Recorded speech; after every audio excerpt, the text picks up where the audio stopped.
moi, as-tu laissé un amour? T'as supprimé les lumières? Mais les lumières, elles sont faites de la façon. Dis-moi, as-tu laissé un amour? Ah, d'accord.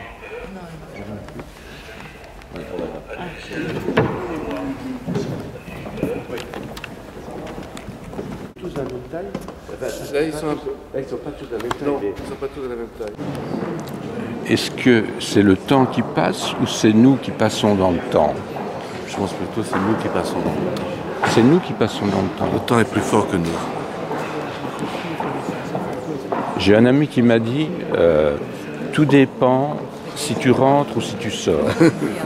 Désolé. Excusez-moi, faut juste. Et les tuiles sont totalement déchirées. Mais c'est au fond de plomb, ça. Ça, c'est encore pas avant. Ce travail, vous l'avez commencé à quel... Oh, il y a très longtemps, là, une vingtaine d'années. Il y a une vingtaine d'années. Avec des Suisses morts il y a au moins 20 ans. Là, j'ai rajouté les bébés polonais il y a maintenant 6 ans, mais avec les Suisses morts, il y a au moins 20 ans. 20 ans, 25 ans. Donc c'est Jacques Lizen qui vous doit des droits d'auteur. Il n'y a aucun... Vous savez, les idées flottent dans le monde. Mais moi, justement, ce qui m'intéresse, c'est que ce soit des anonymes et pas des gens importants. D'une manière générale, je pense que notre visage est un puzzle de nos ancêtres. Et qu'on a le nez d'un arrière-grand-père, la bouche d'un arrière-grand-oncle, et que tous ces morts qui nous ont précédés se retrouvent en nous.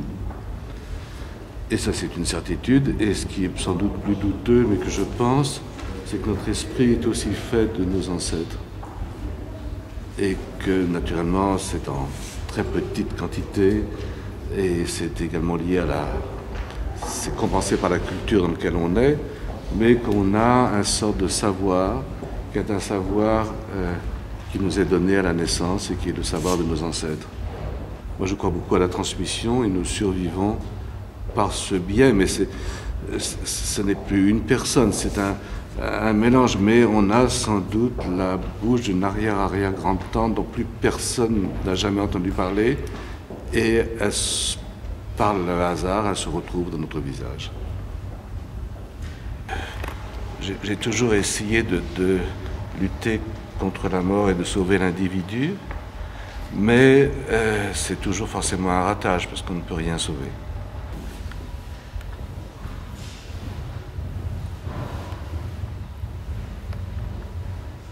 Donc ça, c'est des gens qui travaillent ici dans le musée, mais c'est comme des portraits de quelqu'un, c'est le nombre de secondes qu'on vit et qui notamment augmente constamment et qui s'arrête à sa mort.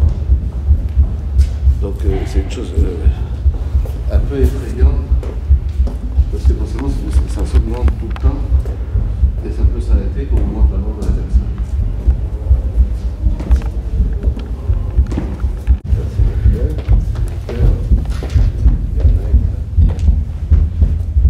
C'est pas mon cœur, c'est un cœur c'est quelqu'un qui travaille au bout. Travaille ici.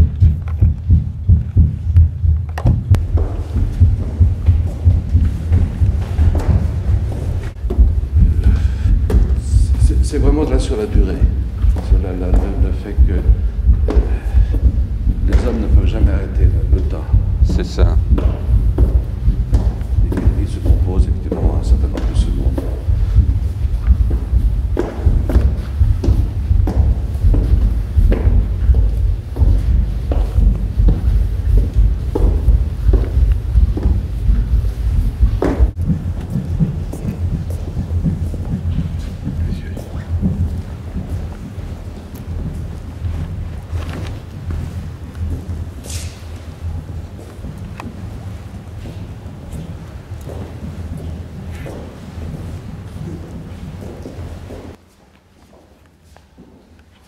Ils sont vraiment morts maintenant?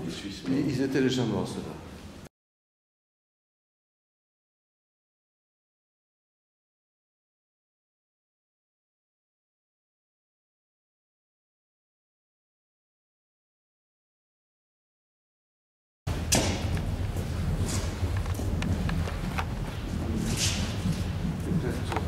C'est totalement perdu. Un labyrinthe.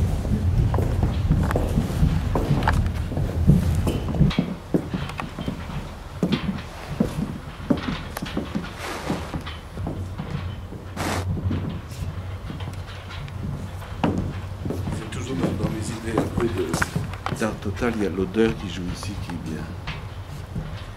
Ça, c'est absolument magnifique parce que c'est toute la salle où on accroche les vêtements. Voilà. Des mineurs, oui.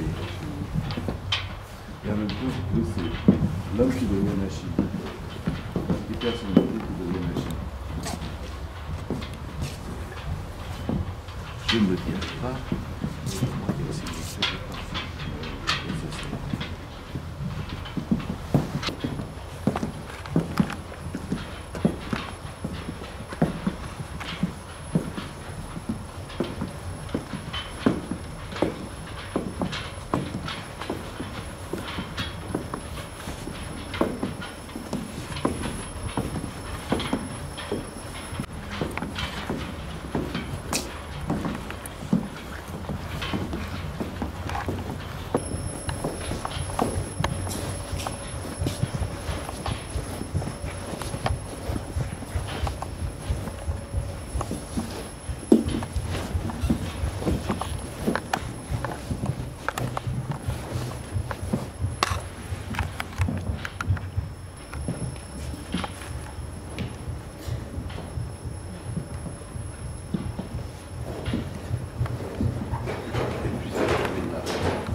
Ça se termine là.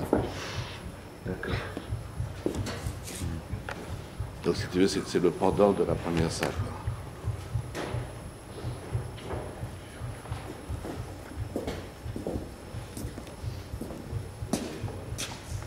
La fosse commune.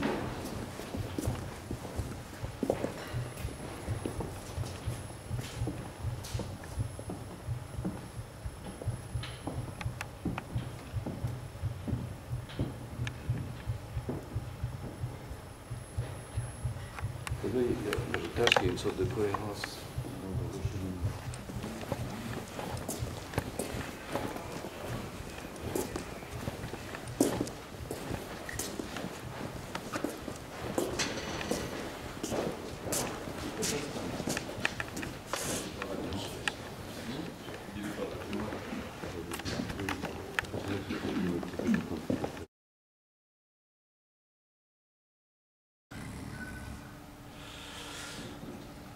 Donc on ne sait pas ce qui va arriver après.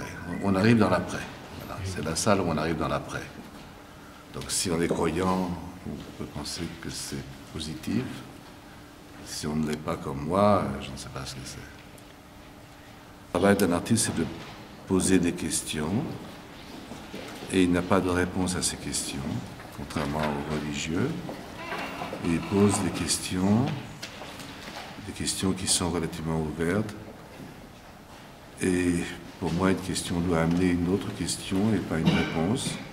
Je compare toujours ce que j'ai envie de faire comme exposition à parfois en été, spécialement en Italie, on a une porte d'église qui est ouverte et on va la traverser.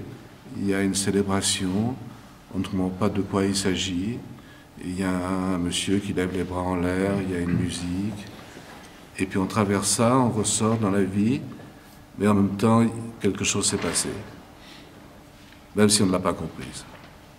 On a fait un chemin, comme je disais, quand on traverse une église, on fait un chemin à travers cette église, et même si on ne comprend pas, même si on ne croit pas, on a fait ce chemin. Et moi, je crois qu'en partie, ce que nous sommes est lié au hasard et est lié au fait que nos parents ont fait l'amour à une seconde, cette seconde-là. Et que sinon je serais autre. Vous savez, la grande question qui aujourd'hui m'agite, c'est entre la destinée et le hasard, parce que c'est une question religieuse. Si on croit à la destinée, on pense que les choses sont écrites quelque part, que si je me fais écraser tout à l'heure, il y a une raison. Qu'on m'invite ou quand on remue, qu'on parle avec vous, que je sens à ce moment-là qu'on ne peut pas comprendre cette raison, mais qu'il y aura une raison, et que si on n'est pas religieux, ce que je ne suis pas, on pense que c'est seulement le hasard. Donc en tout cas, la question de la destinée ou du hasard est pour moi fondamentale. Mais je n'ai pas là non plus de réponse. Peut-être que je me trompe en croyant au hasard et pas à la destinée.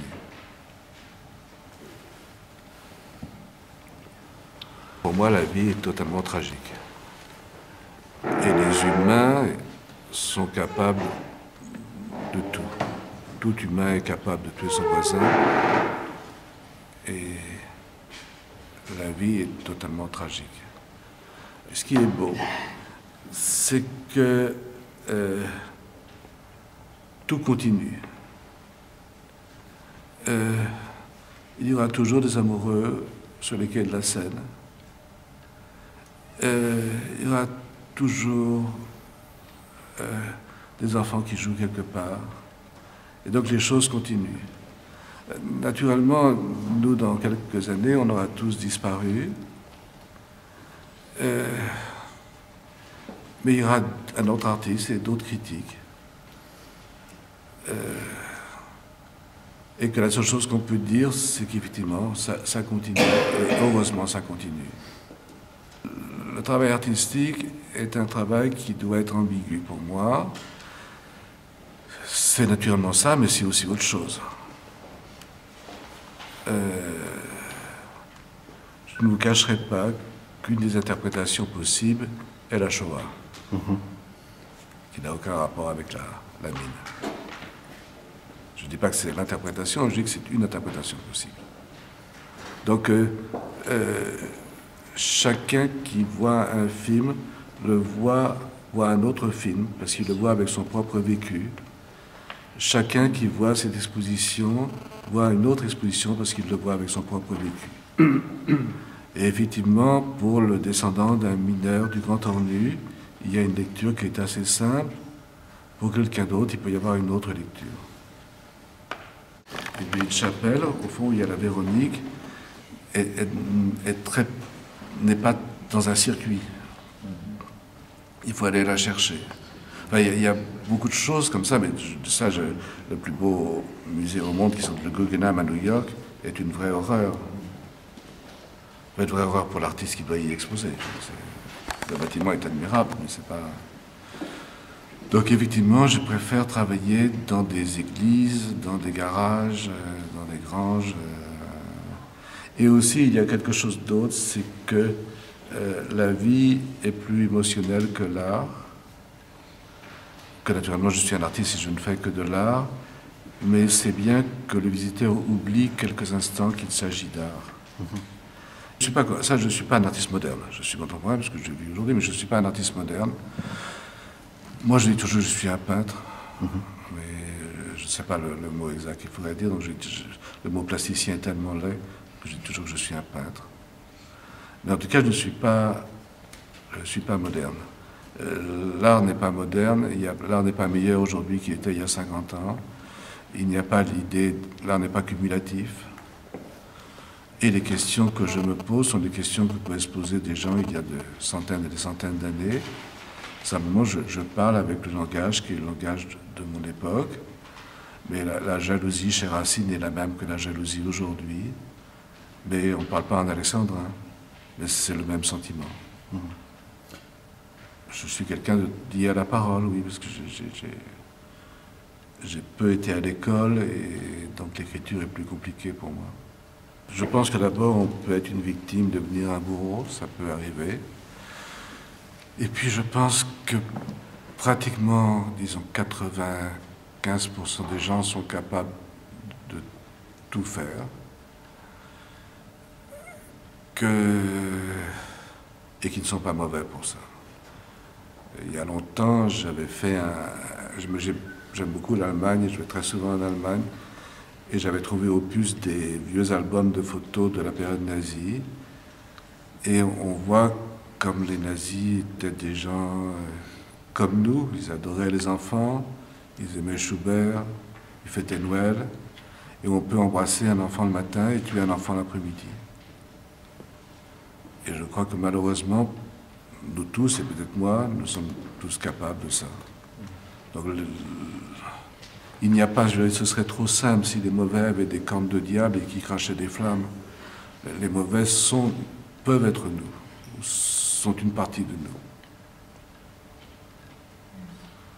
Et puis, il y a une grande œuvre par la taille qui se trouve en Allemagne, qui s'appelle Menschlich, qui veut dire humain. Et là, c'est 1000 photos de gens que j'ai déjà utilisés dans mon travail. Et certaines sont des victimes et d'autres sont des bourreaux. Mais il n'y a que les visages. Et la seule chose qu'on sait, c'est qu'ils sont morts. Et donc, c'est la paix des cimetières, quoi. Et à un moment, c'est la paix des cimetières. Je peux revenir sur l'exposition.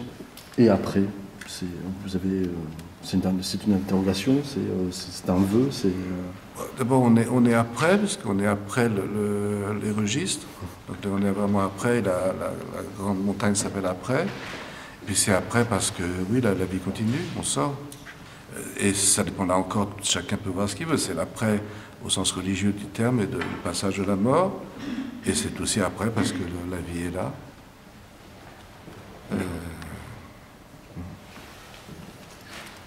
Une référence indirecte à Félix González Torres, quelque part. Félix González Torres a été un ami très proche. J'ai même fait une œuvre en commun avec lui juste avant qu'il meure, qui se trouve en Espagne. Et qui est certainement pour moi l'artiste qui est presque comme une sorte de fils, oui. Disons, je me définis toujours comme un minimaliste sentimental, et lui était un minimaliste sentimental. Ce qui est deux termes contradictoires, mais lui et moi, nous étions ça.